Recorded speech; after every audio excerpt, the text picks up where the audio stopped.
What's up guys, Hanta here, and we were on the way to battle the Guardian, or whatever it is, the Catacombs boss, and we ran into a Flayer here, me and Mr. Joseph Joestar, otherwise known to older players as Borrego. We ran into this Flayer in the Catacombs, and now we're battling him. So I'm not sure if I've shown a battle for this guy on camera before, but it's a pretty simple battle. He will try to confuse you with a Flame Mines attack that does magic damage, I believe, and he also does a damage over time fade kind of attack. But overall, he's not too hard, and Borrego's a very high level, so we didn't have too much of a problem with it. And I'm going to give myself this agility shield right here. You only missed a turn or two before I started recording. So, anyways, I'll get back to you guys when we get back to the Catacombs boss. Alright guys, we are here at the boss of the Catacombs, and now I can't remember if I've gone over this before, but just in case I haven't, the story for this boss is that only one of these four little pillar things will be vulnerable at a time, and while they are still all alive, the Guardian will always be invulnerable.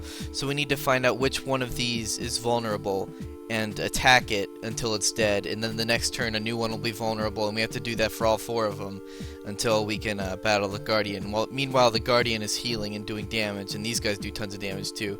So I'm gonna heal up these guys a little bit with Renew, his pet casts Renew, Mr. Joseph Joestar, and with that we are going to go ahead and battle this guy.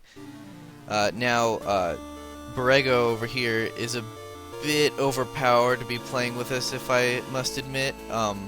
He's level 20, I think, but there was nobody else on for me to record with. So, thankfully, I've got an AoE attack. He might also have one Gold Rush Merchant's Kit, which is an AoE attack, but just in case, I'll use mine. So, it looks like the Lightning Rod is the one that we can kill first, and that's good because that one does a ton of damage.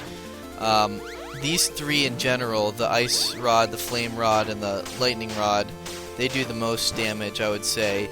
This guy over here, the Spirit Rod, I think, he's a pain in the butt too, and he resists physical attacks, so... Oh no. You see that over here? This means that we might be in trouble, because our merchant, our buddy, Mr. Joseph Joestar BorregoExperience has disconnected on accident, so he lost internet connection or something. So he's gonna be coming back soon, so I'm gonna try and hold off as long as I can, and hopefully he should be back by now. And there we go. So this happens sometimes if your internet's not very good, or maybe you're just having a problem with it or something. You might disconnect from battle, and your character will stay in battle, fortunately. And when you log back in, you'll come back into battle on the next turn. So I was waiting a bit longer for him to be able to come into battle on the next turn. Hopefully, yeah, see, he does tons of damage, so he's definitely going to kill that in one hit. I think they have around 75 health each of these. Spirit Rod's definitely the hardest to kill, and it's kind of a pain in the butt to try and kill while the Guardian's healing it, because you're not doing very much damage to it while it's getting tons of heals every turn. So I'm going to go ahead and Lightning again, and it's unfortunate I've been Miraged. That's another attack that I believe it's the Guardian that uses it. It might be the Spirit Rod who uses it. So look, we have the Ice Rod vulnerable now, but it uses a Mirage attack on the whole party that has a chance of giving you the blind status effect. And what that means is that it lowers your accuracy, so you hit less often. So now we're going to try and pile on the Ice Rod. My damage doesn't exactly matter too much here, especially with him getting all these crits and stuff, but so I'm mostly here for backup, probably for backup healing and kind of stuff like that. However, it seems that Blueberry has been handling that pretty well as well, so I'm going to go for Lightning, and he's going to use a potion on me so that I can use Lightning in this turn, so I don't have to heal. So, nice potion on me. The Flame one is the one that's vulnerable for this turn, and so we will move on to attacking that one next. Fire Rod, sorry. Flame Rod, Fire Rod, same thing. Alright, so we do like 43 damage on it. It would take another hit from me to kill that one. So typically with this battle, you'll want to have like a wizard, some kind of other class like a ninja or ranger or lots of classes work for it. But a physical class, basically, a class that can use physical attacks. And a cleric or a conjurer would be nice in the last spot, preferably a cleric. So since this is the only rod left, this is going to be the vulnerable one. It's kind of fortunate that this one was last because the other ones aren't there to be doing damage to us while we're trying to kill this one, because this guy's going to be healing him if we don't kill him fast enough. So I'm going to switch to Electro, and hopefully I'll be able to do some extra damage on this guy. Yeah, there we go. Not very much. My build is definitely not set up for magic. So the Guardian didn't have enough time to heal him. And now, at this point in the battle, you typically just want to go all out on the Guardian.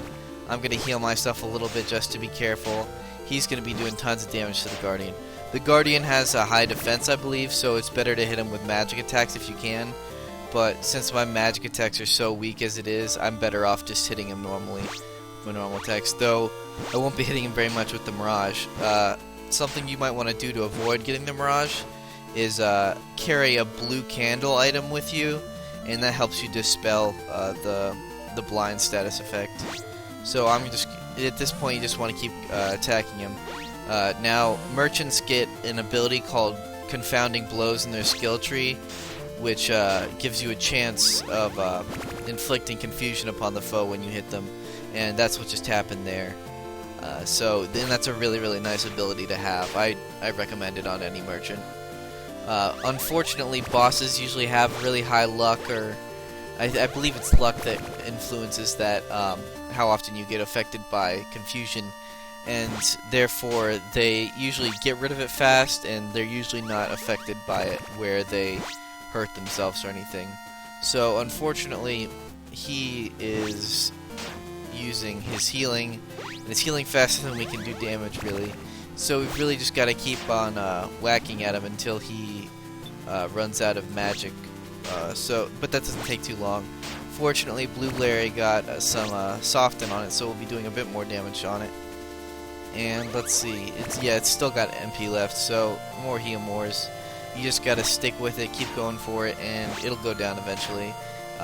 Overall, this boss battle isn't too hard. If it's your first time playing, it might be a bit hard, and if you don't have a good party, it will also be a bit hard. So, good job, Blue Larry, for the win.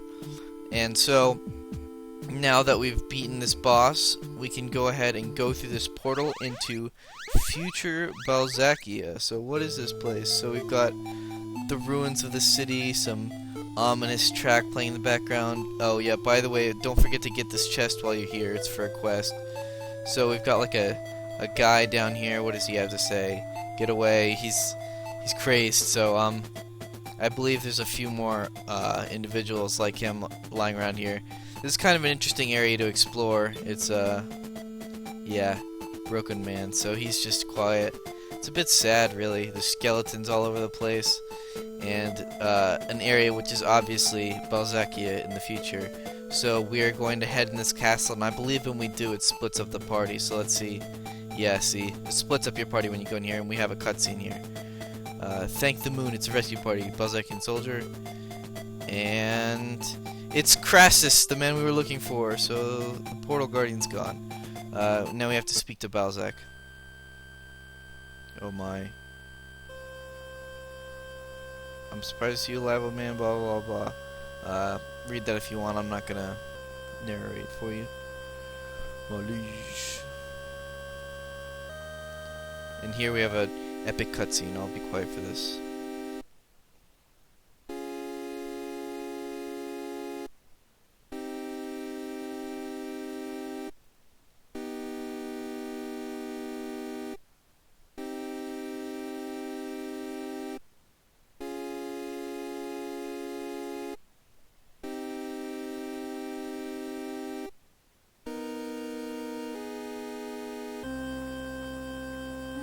Some nice music, though. Ominous red eyes. Earth.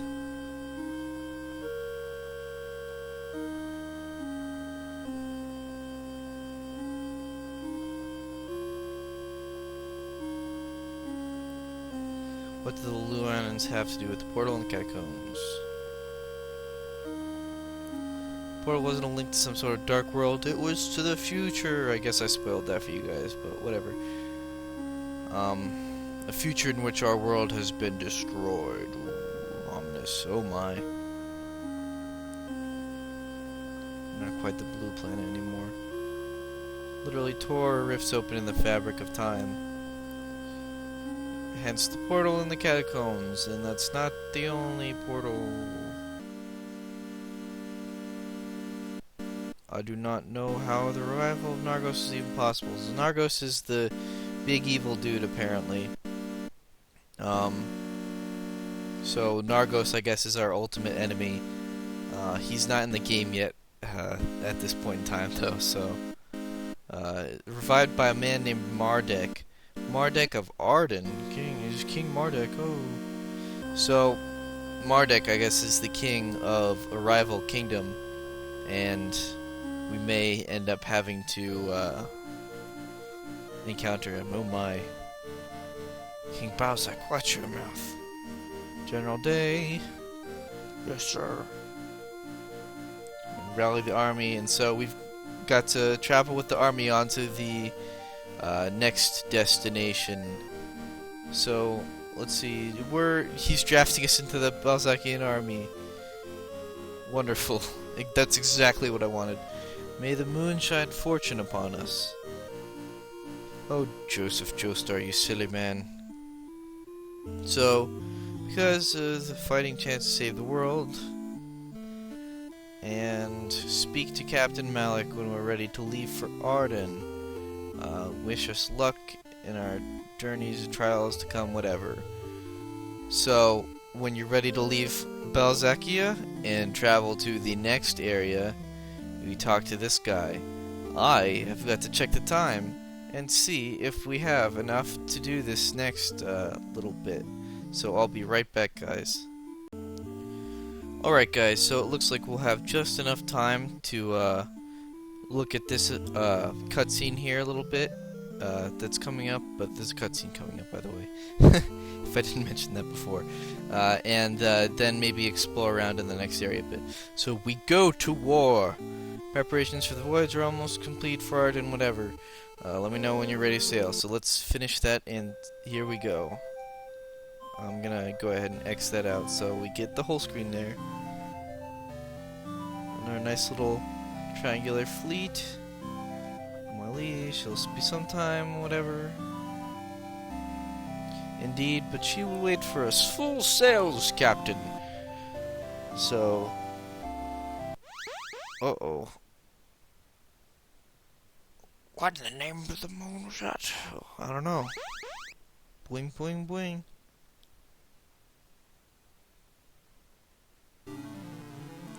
Oh no, it's Moltres! The spies were correct after all. Indeed. He's off center on the bird by 1 pixel.